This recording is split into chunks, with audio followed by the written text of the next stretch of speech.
So tara guys, samahan nyo kami. So magpunta tayo ngayon sa Kew Garden. Parang ano na to, tradisyon na yata namin to taon-taon kasi bawat taon nagpunta kami dito sa ano na to, garden na to kasi ang ganda naman talaga kasi bawat taon pinapalitan nila yung mga flowers. So iba-iba talaga makikita mo bawat taon. So dito guys, may ano ito, may entrance ito. Medyo may kamahalan pero okay naman kasi sulit naman talaga sa loob.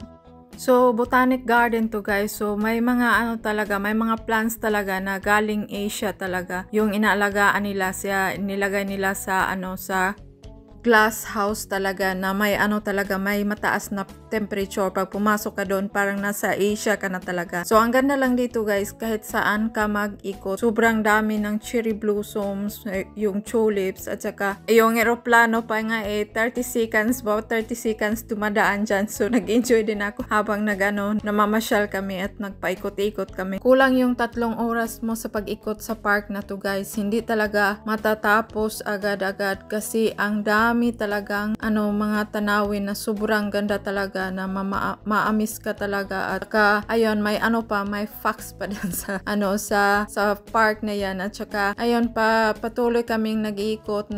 Saka hindi lang naman flowers ang nandito sa loob guys, pati rin yung mga may mga hayop din silang inaalagaan tulad ng mga dyan, yung malalaking fish, yung ducks, yung iba't iba na lang. Ayan, may squirrel pa. So ang dami talaga guys. At saka sobrang nag-enjoy ako sa cherry blossoms kasi minsan mo lang ito ma-timing yung mga cherry blossom na to.